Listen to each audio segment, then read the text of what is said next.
নবী সুলাইমান আলাইহিস সালামের সাথে জিনদের একটা সন্ধি হয়েছিল, একটা রেজুলেশন হয়েছিল, একটা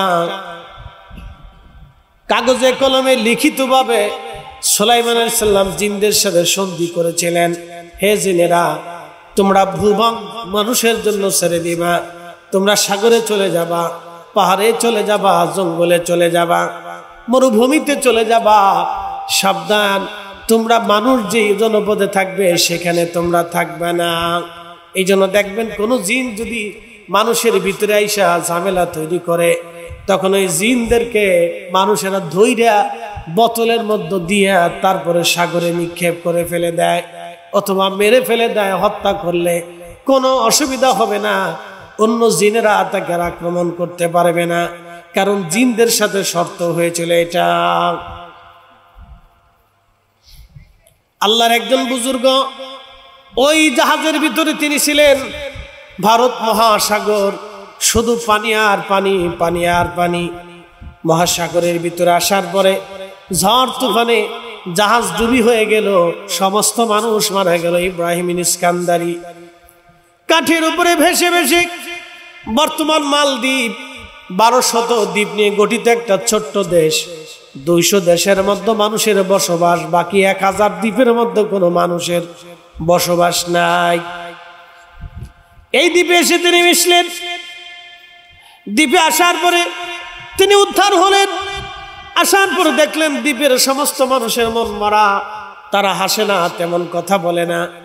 জিজ্ঞেস করলেন, হে আল্লাহর বান্দারা তোমাদের মন বেজার কেন, তোমরা হাসো না কেন, তোমাদের ব্যবসা বাণিজ্য খাওয়া দাওয়া কেমন এইরকম কেন? তখন ওরা বলল, দেখো প্রত্যেক বছরে আমাদের দেশে একটা বিপদ আসে, এই মহাসাগরের ভিতর থেকে একটা দৈত্য জিন উঠে আসে। আপনারা যদি জিন বিশ্বাস না করে থাকেন সেটা আপনার ব্যক্তিগত ব্যাপার, কিন্তু আল্লাহর কোরআন অস্বীকার করার কোনো সুযোগ নাই। আল্লাহ বলেন, ইয়া মাশারাল জিন, হে জিন জাতিরা, ওয়াল ইনস, হে মানব জাতিরা, ইয়া মাশারাল জিন্নি ওয়াল ইনস ইন ইসতাতাতুম আন তানফুযু মিন আকতারিস সামাওয়াতি ওয়াল আরদি ফানফুযু লা তানফুযুনা ইল্লা বিসুলতান।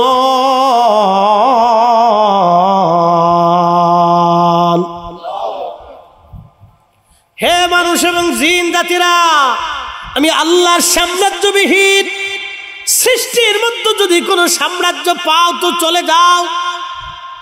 না না, আমি আল্লাহর সাম্রাজ্যবিহীন আর কোনো সাম্রাজ্য তুমি খুঁজে পাবে না। মানুষ এবং জিন, নবী সুলাইমান আলাইহিস সালামের জামানাতে জিনেরা আল্লাহ রাব্বুল আলামিন জিনদেরকে জমিন থেকে বিতাড়িত করে দিলেন। কোন কোন জিন সাগরের গভীরে চলে গেল, কোন জিন পাহাড়ের ভিতরে চলে গেল, কোন জিন মরুভূমির ভিতরে চলে গেল, কোন জিন জঙ্গলের মধ্যে চলে গেল। আল্লাহর জমিনটাকে তারা ছেড়ে দিয়ে চলে গেল। এই জন্য মনে রাখবেন, ঘরের মধ্যে যদি আপনি সাপ দেখেন, সাপ, তাহলে সরাসরি সাপটাকে মারবেন না, আপনি প্রথমে 3 বার তাকে বলবেন, হে আল্লাহর বান্দা। হযরত সুলাইমান আলাইহিস সালামের জামানাতে নবী সুলাইমানের সাথে তোমাদের যে শর্ত হয়েছিল, তুমি যদি জিন হয়ে থাকো তাহলে সেই শর্ত অনুযায়ী তুমি আমার ঘর ছেড়ে দাও, আর যদি ছেড়ে না দাও তাহলে আমরা তোমার বিরুদ্ধে ফয়সালা নেব, তোমার বিরুদ্ধে শাস্তির ব্যবস্থা করব। নবীজি বললেন, যদি 3 বার বলার পরে ওই সাপ যদি তোমার ঘর থেকে চলে না যায় তাহলে বুঝবা সেটা অরিজিনাল সাপ, আর সাপটা যদি চলে যায় তাহলে বুঝবা সেটা আল্লাহর পক্ষ থেকে জিন এসেছিল। একবার জোরে বলা যাবে কি মারহাবা? সাগর থেকে একটা দৈত্য জিন উঠে এসে মালদ্বীপের মানুষদেরকে হত্যা করত। ভয়ঙ্কর ছিল এই জায়গাটা, বড় ভয়ঙ্কর। তখন মালদ্বীপের রাজা ওই জিন থেকে বাঁচার জন্য প্রত্যেক বছরে একটা কুমারী নারীকে সাগরের পারে নির্দিষ্ট টাইমে রেখে দিয়ে আসতো, আর ওই জিনটা এসে ওই কুমারী নারীকে হত্যা করে তার রক্ত পান করে আবার চলে যাইত। কি বিভৎস ভয়ঙ্কর! সকালবেলা সাগরের পরে তারা যে দেখতো ছড়িয়ে ছিটিয়ে হাত পা গোস্ত খণ্ড বিখণ্ড দেহ। ভালো করে শুনে যাবেন। এবার মিশরের নারীরাও মানুষেরাও নীল নদের জোয়ার আনার জন্যে তারাও জীবন্ত নারীদেরকে বলি দিত, জবাই দিত। আমাদের ভারতীয় উপমহাদেশে সনাতন ধর্মের যারা আছে তাদের ছিল সতীদাহ প্রথা। স্বামী মারা গেলে তারা জীবন্ত স্বামীর সাথে স্ত্রীকেও আগুনে পুড়িয়ে মারত। তারা বলতো সতীদাহ প্রথা, আমরা স্ত্রীকে স্বামীর সাথে স্বর্গে পাঠিয়ে দিলাম। তো প্রত্যেক বছরে লটারি আসতো, প্রত্যেক বছরে লটারি। এই বছরে লটারিতে যার নাম আসছে সে হচ্ছে। এবার রাজার মেয়ের নাম আসার পরে মালদ্বীপের সমস্ত মানুষের মন খারাপ, সবার মনটা বেজার। রাজার মেয়ে, আমাদের রাজকন্যা যদি মারা যায় তাহলে কেমন হবে? প্রজারা বলল, বাদশা আপনি আমাদের মেয়েদেরকে নিয়ে যান, কিন্তু আপনার রাজকন্যা আমরা মরতে দেব না। রাজা বললেন, দেখো তোমরা আমার প্রজা, আমার সন্তান আমার প্রজা, প্রজারা আমার সন্তানের মতো, আমার সন্তানও আমার সন্তানের মতো। তো মালদ্বীপের রাষ্ট্রপ্রধান বললেন, প্রজারাও আমার সন্তান, আমার মেয়েটা আমার সন্তান। এতদিন প্রজারা জীবন দিয়েছে, আজ আমার মেয়ের নাম আসছে, অবশ্যই আমার মেয়েটা এই মালদ্বীপের জন্য সে জীবন দেবে, এই দেশের মানুষের নিরাপত্তার জন্য সে জীবন দেবে। রাজার মেয়েটাকে দিয়ে দিবে। রাজ দরবারের সবার মন খারাপ, মানুষের মন খারাপ। এবার ওই মুসলমান যিনি বুজুর্গ ছিলেন ইব্রাহিম ইস্কান্দারি রাহিমাহুল্লাহ, তিনি বললেন, হে বাদশাহ, তোমার এই বিপদ যদি চিরদিনের জন্য জমিন থেকে চলে যায় তাহলে বলো তো আমি যেই ধর্মের অনুসারী তোমরা সবাই মিলে কি সেই ধর্ম মানবে কিনা বলো। আমি যেই ধর্মের অনুসারী তোমরা কি সেই ধর্ম মানবা? বলতেছে, তুমি কি বলতে চাও হে আরব্য বণিক? বলতেছে, হ্যাঁ আমি যেটা বলতেছি সত্য, তোমাদের এই জমিন থেকে চিরদিনের জন্য বিপদ দূর হয়ে যাবে। বলে কিভাবে সম্ভব? বলে যেই দিন জিন দত্ত উঠে আসবে ওই দিন আমি সাগরের পাড়ে থাকবো, তোমাদের মেয়েটাকে দিতে হবে না, আমি সাগরের পাড়ে থাকবো। যদি আমি মরে যাই তো আমি আল্লাহর নামে মারা যাব, আর যদি আমি বেঁচে থাকি তো আল্লাহর জন্য বেঁচে থাকবো। একবার জোরে বলা যাবে কি আল্লাহু আকবার? যেই দিন জিন উঠে আসবে, আল্লাহর মহান বুজুর্গ সাগরের পানে চুপচাপ বসে রইলেন। সাগর থেকে দত্ত জিন উঠে আসে। আল্লাহু আকবার। তখন ইব্রাহিম ইস্কান্দারি রাহিমাহুল্লাহ কোরআন শরীফ তেলাওয়াত শুরু করলেন, আল্লাহর কালাম। একসাথে জোরে বলেন আল্লাহু আকবার। না না হয় না, আরো জোরে বলেন। কার কালাম? একসাথে বলেন, কার কালাম? এই মাদ্রাসায় কার কালাম তেলাওয়াত হয়? যেখানে কোরআন তেলাওয়াত হয় সেখানে শয়তান আসতে পারে না। একসাথে কন্যা মারহাবা। এই জন্য বাড়িতে কোরআন পড়াবেন, বাড়িতে কোরআন খতম দিবেন। যারা বলবে কোরআন খতম দেওয়া বেদাত, ওর 14 গোষ্ঠী বেদাত। শুনে যাবেন, বাংসারাম প্রবাসী আল্লাহর মহান বুজুর্গ কোরআনুল কারীম থেকে তেলাওয়াত শুরু করলেন। কোরআনুল কারীম থেকে যখন তেলাওয়াত শুরু হয়ে গেল, কোরআনের আওয়াজ যখন জিনের কানে পৌঁছায় গেল, চিৎকার মেরে মেরে সাগরের অতল গহ্বরে জিন হারিয়ে গেল। আর কোনদিন জিন উঠে আসে নাই। কোরআন তিনি পড়তে লাগলেন, একেবারে ফজর পড়লেন। ফজরের নামাজ পড়ে তিনি কোরআন শরীফ তেলাওয়াত করতে লাগলেন। তখন মালদ্বীপের রাজা এবং লোকেরা বলল, হা, আমাদের একজন মেহমান আরব্য বণিক, সে আমাদের জন্য জীবন উৎসর্গ করার জন্য সাগরের পারে গেল। আজ দেখে আসি বেচারা মরে গেছে না বেঁচে আছে। ঠিক তখনই সবাই মিলে দৌড়ায় যে দেখলো, হা, এই মেহমান আরব্য বণিক তিনি সাগরের পারে বসে বসে কোরআন পড়তেছে। রাজা ডাক দিয়ে বললো, হ্যাঁ আরব্য বণিক, এটা কি? বলে, এটা আল্লাহর কালাম, মহাগ্রন্থ কোরআনুল কারীম। বাল হুয়া কুরআনুম মাজিদুন ফি লাউহিম মাহফুজ।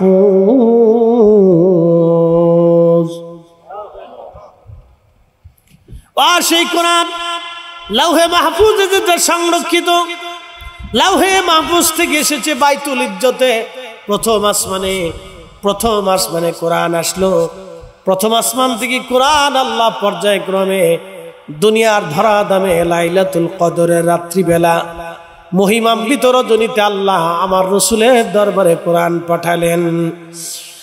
ইন্না আনজালনাহু ফি লাইলাতিল কদর, নিশ্চয় এই কোরআন আমি কদরের রাত্রিবেলা আপনি রাসূলের কলবের ভিতরে নাজিল করেছি। একবার জোরে বলা যাবে কি মারহাবা? বলেন তাহলে কোরআন তেলাওয়াত কি চলবে না বন্ধ হবে? না না, আরো জোরে বলেন, চলবে না বন্ধ হবে? বাড়ি বাড়ি কোরআন খতম চলবে না বন্ধ হবে? বাড়ি বাড়ি তলবে আলেমদেরকে ডেকে নেবেন, কোরআন খতম দিয়ে হবেন, কোনো বেদাত নাই। হযরত খাদিম রাসূল আনাস ইবনে মালিক রাদিয়াল্লাহু আনহু 10টা বছর ধরে আমার রাসূল কারীমের কদমের খেদমত করেছেন। 10 বছর ধরে তিনি খেদমত করেছেন। 10টা বছর ধরে তিনি খেদমত করেছেন খাদেম। আল্লাহর নবীর দরবারে যে বলেন, ইয়া রাসূলুল্লাহ আপনি আমার জন্য দোয়া করে দেন। নবীজি বলেন, কি দোয়া চাও? বলে, হুজুর আপনার আমার সম্পদে সন্তানে যেন আল্লাহ বরকত দিয়ে দেয়, সম্পদে সন্তানে। নবীজি মুস্কি হাসি দিয়ে বললেন, আল্লাহ আমার খাদেম দোয়া চায়, আল্লাহ আমার খাদেমের সন্তানে সম্পদে তুমি বরকত দিয়ে দাও। আল্লাহর নবীর দোয়া আসমানে কবুল হয়ে গেল। সাথে সাথে এত পরিমাণে সন্তান আল্লাহ দিলেন, 100টা সন্তান আল্লাহ তারে দিয়েছিলেন। একসাথে জোরে বলেন মারহাবা। কত? 100। এরকম বেটা তো সারা দুনিয়াতে খুঁজে পাবেন। এরকম একটা বেটা সারা দুনিয়াতে খুঁজে পাবেন না। 100 সন্তান আল্লাহ দিচ্ছে। শুনে যান, ওর শেষ না। সবার খেজুর গাছে খেজুর ধরতে একবার, ওনার খেজুর গাছে 2 বার। সবার উটের দুধ যদি হয়তো 5 কেজি, ওনার হয়তো 10 কেজি। সবার উটের বাচ্চা একটা হলে ওনার উটের বাচ্চার হয়তো 2টা, মানে ডাবলে ডাবল সন্তান আল্লাহ দিতে দিতে 100। ওনার আদত ছিল সারা রাত্র ভরে উনি কোরআন তেলাওয়াত করতেন, তাহাজ্জুদের নামাজ পড়তেন, মসজিদে এসে ফজর পড়তেন। ফজর পড়ার পরে 2 পারা কোরআন উনি রেখে দিতেন, অথবা 1 পারা কোরআন রেখে দিতেন। 29 পারা অথবা 30 পারা উনি রেখে দিতেন। ফজরের নামাজ পড়ে বাড়ি যাওয়ার পরে সকালবেলা সব সন্তানদেরকে ডাকতেন। শুধু ছেলেরা না, ছেলেদেরও বাচ্চা কাচ্চা দিয়ে নাতিপুতি দিয়ে 200-250 হবে।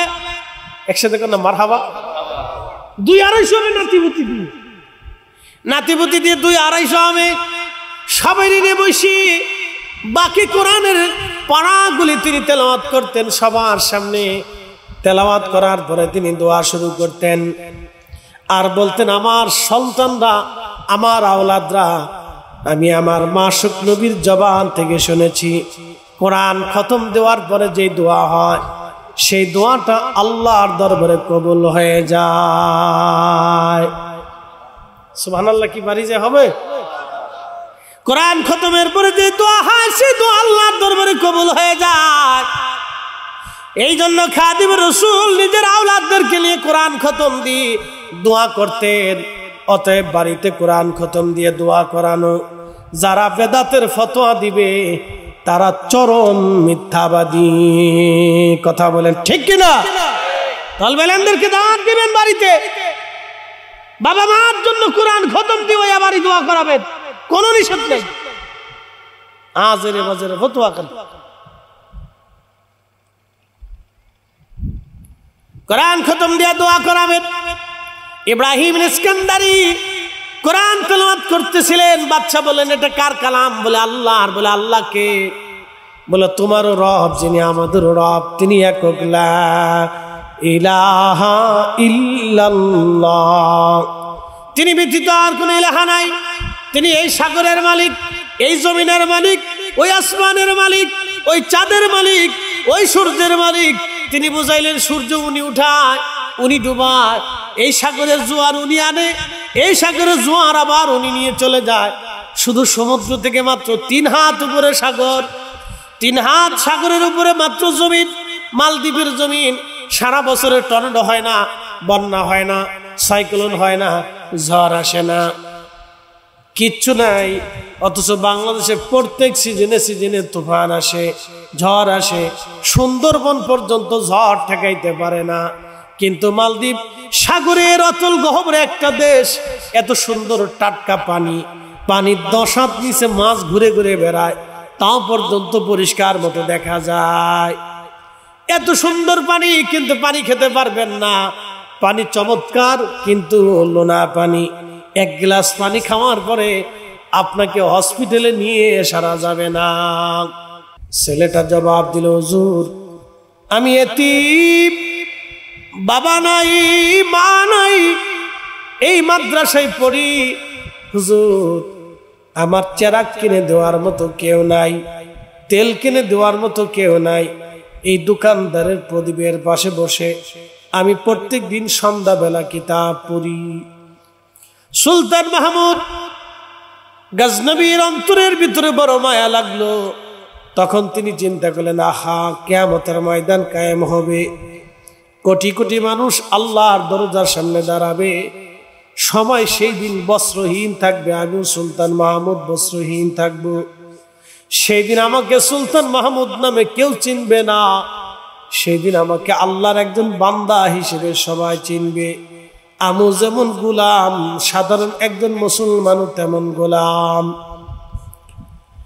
আল্লাহ নবীর দরজার সামনে আমি দাঁড়াবো। সেই দিন নবীজি যদি ডাক দিয়ে জিজ্ঞেস করে, সুলতান মাহমুদ গজনবী, আমার একজন তলাবা দুনিয়াতে অন্যের চেরাগের আলো হাওলাত করে কিতাব পড়েছিল, আর তুমি স্বর্ণের প্রদীপ নিয়ে পথ দেখেছ, তোমার রাজ দরবারে স্বর্ণের প্রদীপ দিয়ে তুমি রাজ দরবারে তুমি আলোর ব্যবস্থা করেছ। সুলতান, আজকে তুমি জবাব দিয়ে যাও, কেন তোমার সম্পদ থাকা সত্ত্বেও আমার একজন তলবে এলেন বিনা কারণে অন্যের প্রদীপের আলো হাওলাত করে কিতাব পড়েছিল? জবাব দিয়ে যাও। সেই দিন আমি সুলতান মাহমুদ কি জবাব দিব?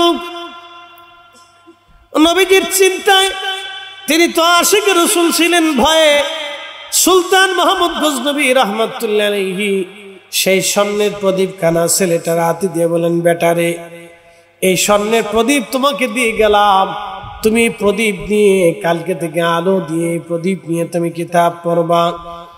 ছেলেটা খুশি হয়ে গেল। সুলতান মাহমুদ গজনবী রাহমাতুল্লাহ আলাইহি তিনি চলে গেলেন তিনার হুজরার ভিতরে, তিনার বেডরুমে চলে গেলেন, রাজপ্রাসাদে ঘুমিয়েছেন।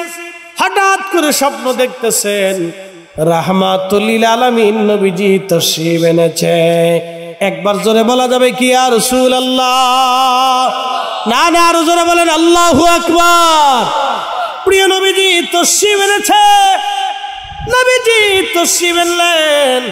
আল্লাহ নবী বলেন, মান রাআনি ফিল মানাম, মান রাআনি ফিল মানামি ফাকাদ রাআল হক। যে আমাকে স্বপ্ন দেখেছে সে বাস্তব আমাকে দেখেছে, কারণ আমি রবি নিজে আসি, ছবি আসি না। আল্লাহু আকবার। আল্লাহ নবী বলে, সুলতান মাহমুদ, আমি নবী তোমার জন্য দোয়া করে গেলাম, যাও, আল্লাহ দুনিয়াতে আখিরাতে যেন তোমাকে সম্মানিত বানায়। এই জন্য 17 বার তিনি ভারত আক্রমণ করেছিলেন, একবারও তিনি পরাজিত হন নাই। আল্লাহ 17 বার ওনাকে বিজয় দিয়েছিলেন। এর পিছনে দোয়া ছিল আমার রসুল কারীমের দোয়া, আল্লাহর মেহবুবের দোয়া, রাহমাতুল লিল আলামিনের দোয়া। আল্লাহর নবীর দোয়া ছিল দোয়া। এজন্য তাজিবে রাসূল, ইশকে রাসূল, মহাব্বতে রাসূল, এর সীমাহীন মর্যাদা। আপনি যদি জামাতে নামাজ পড়েন 27 গুণ সওয়াব হবে। আপনি জামাতে যদি নামাজ পড়েন 27 গুণ সওয়াব হবে। আপনি হেরেমে যদি 1 রাকাত পড়েন 1 লক্ষ রাকাতের সওয়াব হবে। কিন্তু ইশকে রাসূলের জীবন দিয়া হযরত হানজালার মর্যাদা কত হলো, তিনি গসলুল মালায়েকা হয়ে গেলেন। গসলুল মালায়েকা ইশকে রাসূলে উস্তুনে হান্নানা কেঁদে কেঁদে মসজিদে নববীতে প্রিয় নবীজির রওজা শরীফ, এটা ছিল হুজরা মুবারক, এখান থেকে নবীজির মিম্বর শরীফ পর্যন্ত প্রথম মিম্বর দেখবেন মসজিদে নববীতে। রিয়াজুল জান্নাতে যখন কখনো যান তো দেখবেন রিয়াজুল জান্নার একেবারে কেবলামুখী হয়ে ডান পাশে প্রথম মিম্বর, এই প্রথম মেহরাব, এই প্রথম মেহরাব মিম্বর আমার নবীজির মিম্বর। এই মিম্বরে দাঁড়িয়ে নবীজি খুতবা দিতেন। এই মিম্বরের নিচে উস্তুরে হান্নানাকে নবীজি দাফন করেছেন। নবীজি বলেছেন, আমার উম্মত, আমি উস্তুনে হান্নানাকে নিয়ে কিয়ামতের ময়দানে জান্নাতে চলে যাব, কেননা উস্তুনে হান্নানা আমাকে ভালোবেসেছে। রাসূল ভালোবাসার কারণে একটা কাঠ যদি জান্নাতে যাইতে পারে, তাহলে আপনারা মনে রাখেন আমরাও নবীর ভালোবাসার কারণে আমরাও জান্নাত আমাদেরও হবে। কথা বলেন ঠিক কিনা? প্রিয় নবীজি জুমার দিনে খুতবা শুরু করলেন। ঠিক এমন সময় মসজিদ ভরা মুসল্লি সাহাবীরা আল্লাহু আকবার কে জানি ঘোষণা দিয়ে গেল, মদিনাবাসী সিরিয়ার শাম থেকে একদল বণিক এসেছে শস্য শ্যামল নিয়ে মদিনার বাজারে। তোমাদের যার যার প্রয়োজনীয় সামগ্রী তোমরা কিনে নিয়ে আসো। মদিনার মানুষ, বাড়িতে বাচ্চারা ক্ষুধার্ত, মহিলারা ক্ষুধার্ত, ঘরে টাকা আছে। এখন চিন্তা করলো কে কত তাড়াতাড়ি যে শস্য শ্যামল কিনবে। কেনার জন্য সবাই বেরিয়ে গেল। ধীরে ধীরে মসজিদ থেকে মুসল্লি যেতে যেতে যেতে যেতে সব মুসল্লি নবীজির সামনে থেকে চলে গেল। মাত্র 10 জন মুসল্লি নবীজির সামনে বসে রইল। খাবারের জন্য সব মুসল্লি চলে গেল, মাত্র 10 জন। কয়জন? মাত্র 10 জন মুসল্লি বসে রইল। খুতবা শেষ করে নবীজি দেখলেন আবু বকর সামনে বসা। প্রিয় নবী ঘোষণা দিলেন, আবু বকর ফিল জান্নাতি, আবু বকর আল্লাহর জান্নাতি, ওমর ফিল জান্নাতি, উসমান ফিল জান্নাতি, আলী ফিল জান্নাতি, তালহা ফিল জান্নাতি, জুবাইর ফিল জান্নাতি, আব্দুর রহমান ইবনে আউফ ফিল জান্নাতি, আবু উবাইদা ইবনে জাররা ফিল জান্নাতি, সাইদ ইবনে জুবাইর ফিল জান্নাতি, সাদ বিন আবি ওয়াক্কাস ফিল জান্নাতি, রিদওয়ানুল্লাহি তাআলা আলাইহিম আজমাইন, আশারায়ে মুবাশশিরিন। দুনিয়ার ভিতর থেকে নবীজি তাদেরকে জান্নাতের সার্টিফিকেট দিয়ে দিলেন। তখনই আয়াত নাজিল হয়ে গেল, ইয়া আইয়ুহাল্লাযীনা আমানু ইযা নুদিয়া লিস-সালাতি মিন ইয়াউমিল জুমআহ। এই ইমানদার, জুমার জন্য যখন আহ্বান করা হয়, আজান পড়ে যায়, বেচা বিক্রি সব ছেড়ে দিয়া, তোমরা ব্যবসা বাণিজ্য বাদ দিয়া আমি আল্লাহর জিকিরের জন্য, নামাজ পড়ার জন্য তোমরা মসজিদে চলে যাও। দালিকুম খায়রুল লাকুম ইন কুনতুম তা'লামুন। এটা তোমাদের জন্য অনেক উত্তম যদি তোমরা বুঝতা। তোমরা বেচা বিক্রি ছেড়ে দাও। অনেকে জুমার দিনে নামাজে যায়, যখন ইমাম খুতবা শুরু হয় তখন নামাজে যায়। আল্লাহর কোরআনের দাম এত মর্যাদা, এত ওজন। যদি আরেকটু জানতে চান, আমি আপনাদেরকে একটা বাস্তব ঘটনা থেকে শোনাই। আমাদের বাংলাদেশে ইসলাম আসলো 1300 বছর আগে। বাংলাদেশের ইসলাম আসার শত শত বছর পরে ইসলাম গেল মালদ্বীপে। আমাদের দেশে ইসলাম আসলো সাগর পথে 1300 বছর আগে। সাদ বিন আবি ওয়াক্কাস রাদিয়াল্লাহু আনহু, তিনার পরে বাইজিদ বুস্তামি রাহমাতুল্লাহি আলাইহি, তিনার পরে হযরত বদর শাহ আউলিয়া রাহমাতুল্লাহি আলাইহি, মিসকিন শাহ গরিবুল্লাহ শাহ, 12 আউলিয়া। এরও 500 বছর পরে 360 আউলিয়া। এর আগে পরে করে বহু ওলিরা এই জমিনে কালেমার দাওয়াত নিয়ে এসেছিলেন। কিন্তু আমাদের বাংলাদেশে ইসলাম আসারও প্রায় 800 বছর পরে ইসলাম গেল মালদ্বীপে। এত পরিমাণে মাহফিল পৃথিবীর কোন দেশে হয় না। বাংলাদেশে যত মাহফিল হয় সারা পৃথিবীতে এত মাহফিল সারা দুনিয়াতেও হয় না। বাংলাদেশে যত মাহফিল হয় সারা দুনিয়াতে এত মাহফিল হয় না। বাংলাদেশের মাটির নিচে যত অলি এসেছেন এত অলি পৃথিবীর কোন মাটির নিচে আছে বলে আমার মনে হয় না। এতটুকু ছোট্ট ভূখণ্ডের ভিতরে এত পরিমাণে অলি মাটির নিচে ঘুমায়। পৃথিবীর কোন এতটুকু জমিনের নিচে এত অলি আছে আমার জানা নাই। তারপরেও এদেশের মানুষের হেদায়েত হয় না। বন্ধু 400 বছর আগে মালদ্বীপ ইসলাম আল্লাহ ইব্রাহিম ইস্কান্দারি রাহিমাহুল্লাহ সাগর পথে ব্যবসা করতে আসার সময় ওনার মাজার আমি জিয়ারত করে এসেছি। ওনার মায়ের মাজার, ওনার আপনজনদের মাজার, ওনার সাথী যারা ছিল তাদের মাজার সুন্দর করে নির্মাণ করে মালদ্বীপের সরকার সেটাকে সংরক্ষণ করে রেখেছে। আর আমাদের দেশে চিন্তা করি আমরা ক্ষমতায় গেলে মাজার ভেঙে ফেলবো। এই চিন্তা যারা করছেন ক্ষমতা জীবনে কোনোদিন আপনারা পাবেন না। খুব ভালো করে শুনে যাবেন। আবু হুরায়রা পিছন দিক থেকে জড়িয়ে ধরলেন চোর। নবীর দরবারে নিয়ে যাব। চোরে বিনয়ে বিনয়ে বলল, আবু হুরায়রা রে, আমি গরিব মানুষ, ক্ষুধার্ত, ক্ষুধার অভাবের কারণে আমি চুরি করতে আসছি। আবু হুরায়রা মাফ করে দাও, আমাকে ক্ষমা করে দাও, আমি অভাবী। যারা বুজুর্গ হয় সব সময় তাদের দিল নরম হয়, আল্লাহ তাদের দিল নরম বানায় দেয়। আবু হুরায়রার মায়া লাগলো, চোর ছেড়ে দিলেন তিনি। চোর চলে গেল। আজান পড়েছে, আসসালাতু খায়রুম মিনান নাওম,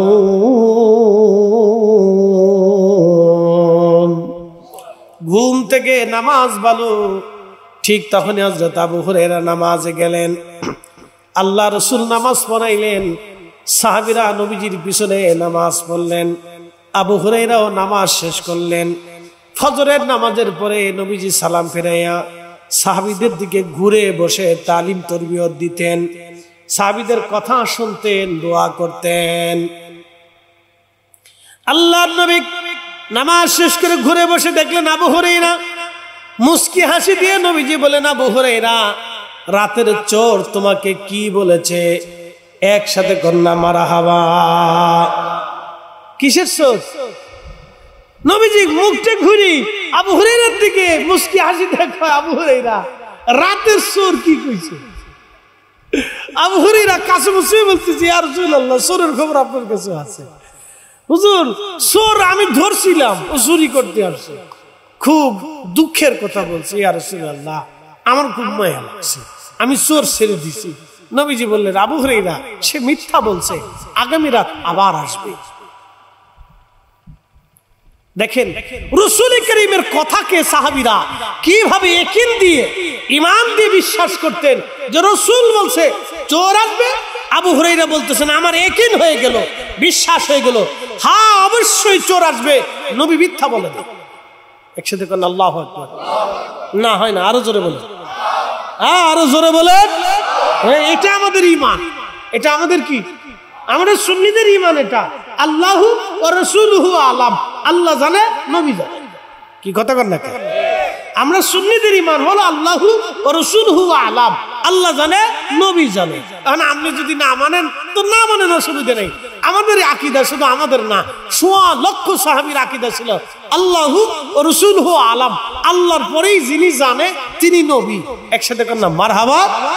আল্লাহর পরেই যিনি জানে তিনি কে? নবী। আল্লাহু ওয়া রাসূলুহু আলাম। সারা জিন্দেগি মনে রাখবেন, সোয়া লক্ষ সাহাবীর আকীদা আম্মা জান খাদিজাতুল তাহেরা তাইয়্যিবা থেকে শুরু করে একেবারে সর্বশেষ সাহাবী পর্যন্ত সবার আকীদা ছিল আল্লাহু ওয়া রাসূলুহু আলাম, আল্লাহু রাসূলুহু আলাম। আম্মা জান খাদিজার আগে তো আর কেউ কালেমা পড়ে নাই। কি কথা কর না? ঠিক আছে নি? আম্মাজান খাদিজার আগে তো আর কেউ কালেমা পড়ে নাই। আম্মাজান খাদিজার আগে কেউ নামাজও পড়ে নাই। আম্মাজান খাদিজা আগে নামাজ পড়ছে। যখন নামাজ আসছিল তখন নবীজি হতেন ইমাম, আম্মাজান খাদিজা হতেন মুসল্লি। মারহাবা কর। কেউ যদি কয় যে খাদিজা নামাজ পড়ে নাই, একটু সুরা জীবনে কিতাবাদি পড়ছে না কোনোদিন, এলা আজেরিয়া বাজারিয়া, জীবনে কোনোদিন কিতাবাদি পড়ছে না। ভালো করে শুনে যাবেন হাজিরিন, তিনি তাহেরা, তিনি তৈয়্যিবা, তিনি সেই মহিয়সী নারী। জাহিলিয়াতের জমানাতে এত সুন্দর পর্দা আম্মা জানের মতো আর কেউ করে নাই। একসাথে কবে আল্লাহু আকবার। বুঝেন নাই? তাহেরা তৈয়্যিবা আমি বলি নাই, রহমতের নবী বলেছেন তাহেরা তৈয়্যিবা। জাহিলিয়াতের জমানাতে আম্মা জান খাদিজার মতো পর্দা কারো নসিব হয় নাই। এত পর্দানিশীল ছিলেন যে আল্লাহ রাসূল সার্টিফিকেট দিয়েছেন তাহেরা তৈয়্যিবা।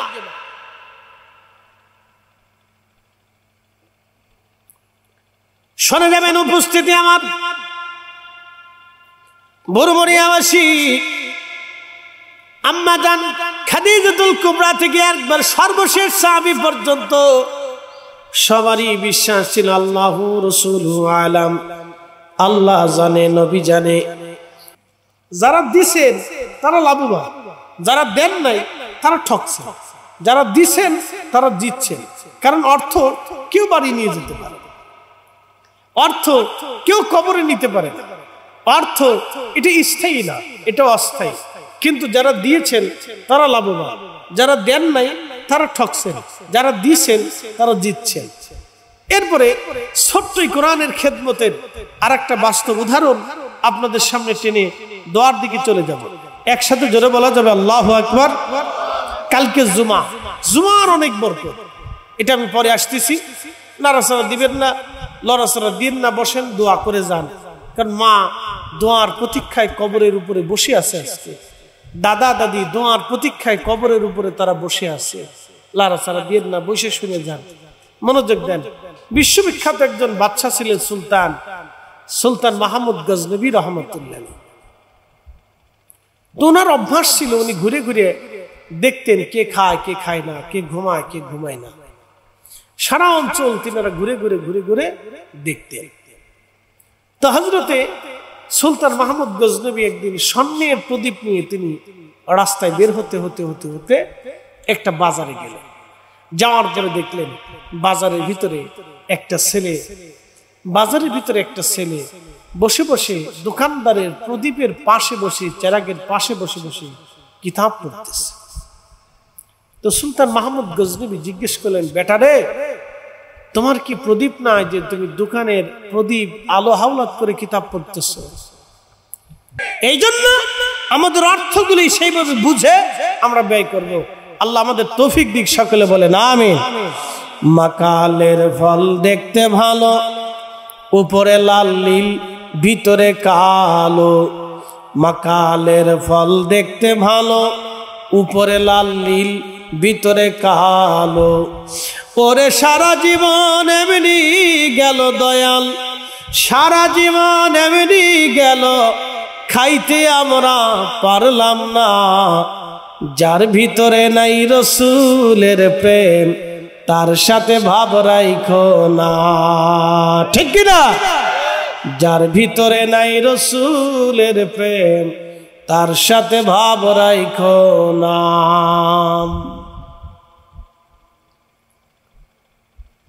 রসুলের তাজিমের জন্য আল্লাহ নবী সুলতান মাহমুদ গজনবীর জন্য দোয়া করে গেলেন, তুমি তলবে এলেমকে তাজিম করে নাই, তুমি আমাকে তাজিম করছো। সুলতান মাহমুদ গজনবীর বুঝ কত চমৎকার যে মেহেশ্বরের মাঠে আমি রসুলের সামনে দাঁড়ায় কি জবাব দিব যদি রসুল আমাকে জিজ্ঞাসা করে। তো তারা আল্লাহকে কিভাবে ভয় করত, এই জন্য কোরআনের একায়ত আল্লাহ ওয়াজ করছে।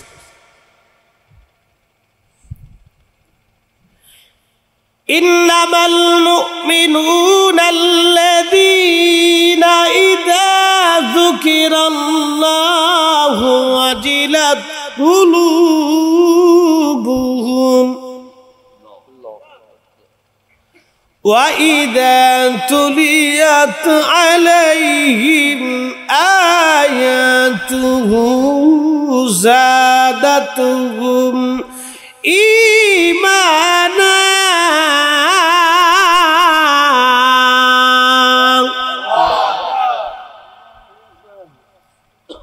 ইন্নামাল মুমিনুন নিশ্চয় তারাই মুমিন ইযা যুকিরাল্লাহু ওয়াজিলাত কুলুবুহুম মুমিন তো তারাই যখন তাদের স্মরণে আল্লাহর স্মরণ আসে তখনই তাদের হৃদয় আল্লাহর ভয়ে থরথর করে কাঁপতে থাকে আল্লাহর ভয়ে তাদের হৃদয় থরথর করে কাঁপতে থাকে আল্লাহর ভয়ে তাদের হৃদয় থরথর করে কাঁপতে থাকে তারা মুমিন মুমিন তারা মুমিন তারা মুমিন তেলের গাড়ি তেলে চলি হাওয়ার গাড়ি হাওয়ায় উড়ে বিনা তেলে চালাই গাড়ি নবী সুলাইমান আমরা সেই মুসলমান লা ইলাহা ইল্লাল্লাহ জবান খুলে লা ইলাহা ইল্লাল্লাহ লা ইলাহা হাসবি রাব্বি জাল্লাল্লাহ মা ফি কলবি গায়রুন আহানুর মুহাম্মদ সাল্লাল্লাহ বলি নূর মুহাম্মদ সাল্লাল্লাহ পড়িলা ইলাহা ইল্লাল্লাহ লা ইলাহা ইল্লাল্লাহ জবান খুলে আল্লাহ আল্লাহ আল্লাহ আল্লাহ আল্লাহ একসাথে জবান খুলে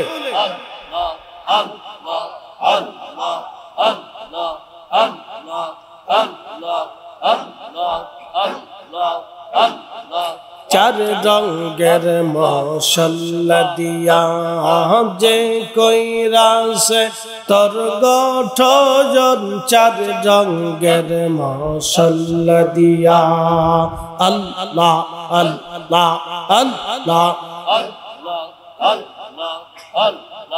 দিবানিশি ভাব বসি দিবানিশি পাব বসি ডাক তারে সর্বক্ষণ চার রঙের মশাল্লা দিয়া আল্লাহ আল্লাহ আল্লাহ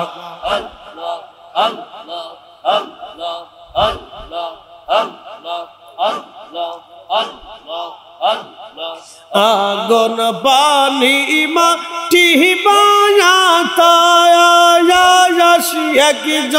গে করিয়া প্রকাশ আগুন পানি মাটি বায়াতায়াস এক জাগে করিয়া প্রকাশ দেখলি না তুই কইরা তালাশ দেখলি না তুই কইরা তালাশ কোন জাগাসে মহাজন চার রঙের মশাল্লা দিয়া আল্লাহ আল্লাহ আল্লাহ জবান খুলে আল্লাহ আল্লাহ যে কইরা সে তোর গঠন চার রঙের মশাল্লা দিয়া আল্লাহ আল্লাহ আল্লাহ আল্লাহ আল্লাহ আল্লাহ আল্লাহ আল্লাহ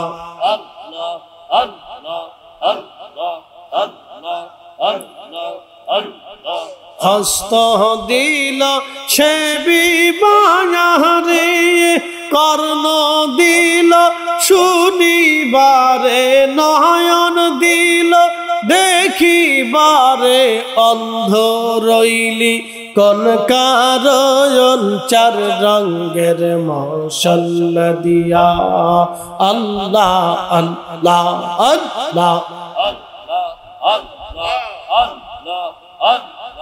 চার রঙের মশাল্লা দিয়া যে কইরা সে তোর